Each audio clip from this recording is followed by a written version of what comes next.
Hey there, what is up, plant community? Green Thumb here. So, today's video is going to be on a particular subject that isn't really talked about. People have them, but they don't really talk about them. They showcase them here and there. I notice that they're kind of starting to get a foothold here in Americas and they're starting to get popular, but it's really going to be about this banana right here, the Siam Ruby, or Siam Ruby, I mean.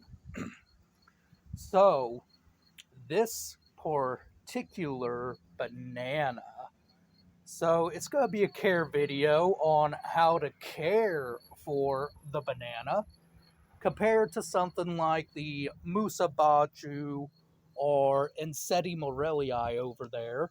So, let's talk about it. So, the first thing you will notice is that it has a lot of red, barely any green, and as the leaves start to mature more, they get more red, and the variegation is the green, and that green, of course, helps it photosynthesize. So, I had to do some research. Um, so, the research I found, because there still isn't like a whole lot on this particular cultivar, is that they will get 8 feet tall in the house. So if you ain't got the high sillies for it, luckily I do in the apartments, then probably something you might keep as an annual. So keep that in mind with the Siam Ruby. It is a Asiatic cultivar, so just like the Musa Baju, it's from the Asiatic countries. Temperature wise, they like it warm. They like it really warm. So it being up against a wall shouldn't really affect it too much. They just might need a little bit more watering than, say, if it was out in the yard like the Enseti Morellii over there. They don't need a whole lot of watering, I find. The person I got this from says that she only waters hers once a week, but I'm sure giving it additional water here and there would hurt it. Would phase it one bit, but being up against the wall, you might want to water it a little bit more than once a week. Um, but yeah, they have more of a compact growth, I've noticed. It's not like this where the leaves get bigger and bigger like the Enseti over there. They have more of a compact leaf, a shorter leaf, even on the more mature specimen that I got from the, that's like this from the nursery. She has a more mature one in a pot, and they're good to put in pots, by the way. Um, that it still has more of a compact leaf shape and a smaller leaf shape than, say, what the Musa Baju over here would have. So if you have a small garden bed like this, that could be another option to use. Care-wise, they don't like it too cold. They'd prefer to stay in the temps of 60 degrees. They don't... I mean, they will deal with going down to 50 degrees, but understand that they're going to grow a lot slower.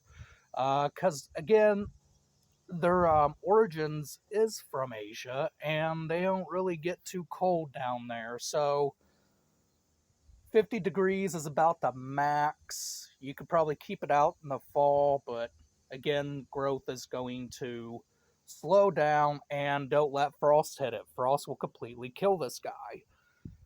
Pests, I haven't noticed any pests on mine yet, or any pests I had to deal with, but of course, keep an eye on common pests like thrips, mealybugs, things like that, spider mites, things that could affect the banana. If you see the old leaves like this, don't worry about them, just chop them off, that's okay. It seems to shed its leaves more than the other bananas at a faster rate. You can plant this guy in the ground if you choose to. Uh, you can dig them up like you can the Enseti Morellii over there. When you dig them up and you store them for winter, you're going to want to keep them more on the drier side from what I understand. So you're not going to want to water them that much. They're really going dormant, they're not really growing at all, unless, of course, your environment is more heated to the environment outdoors, keeping it in the 80s and 90s, and okay, then it's going to be taking up water way more and it's going to be actively growing. And then you can put fertilizer on it. And of course, like all bananas, they are heavy fertilizers. Um, I was using slow release, but I seem to have scattered everywhere. So now I use that little blue liquid down there where my Musa Baju is. Not sure you guys can really see that. And that's a 20-20-20 balance fertilizer. Um, Seems to really do good for the bananas. Bananas really seem to love that. But yeah, the Siam Ruby. And of course, like most bananas, being in a tropical region, I'm sure they would like humidity, about 60% and up.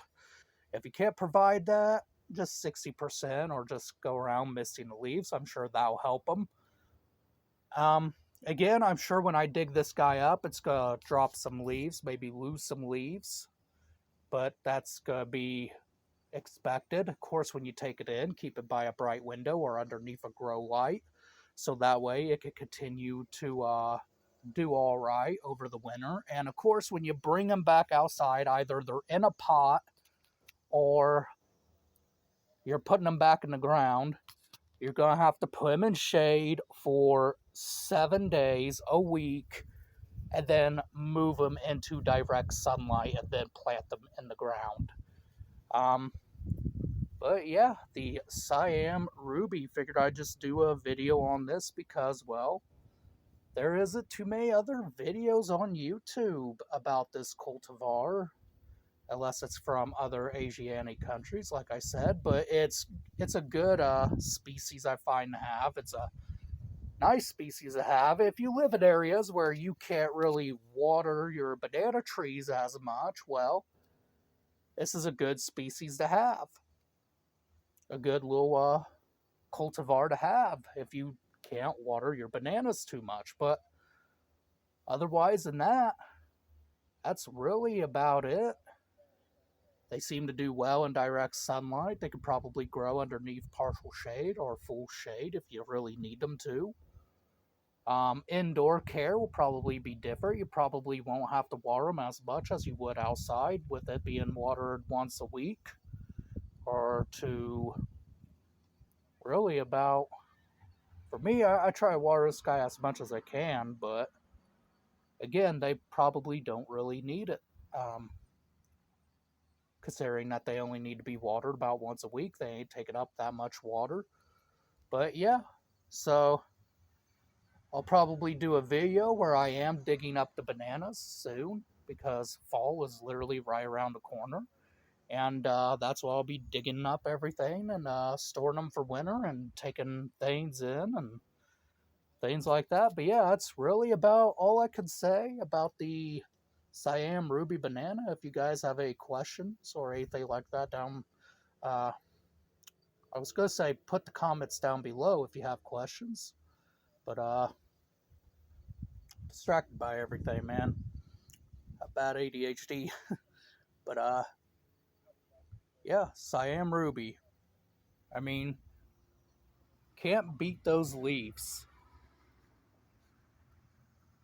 Again, if your leaves fold, I made a whole video about that on banana leaves folding, so you can watch that video if you guys would like. But yeah, easy care banana, simple care, compact style, doesn't need much water. The spread isn't that bad. Again, if you don't want them to spread and you just want 3 pseudo stems, which is the trunk of the banana, you could just separate them like you would the Musa Baju. But yeah, easy to care for banana. I'd argue easier than Musa Baju or the Edseti Morellii.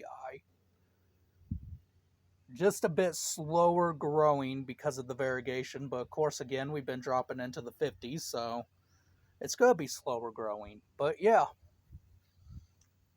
Siam Ruby Banana. There you guys go. Nice cultivar. Alright, guys, as always, keep it real and definitely keep it tropical.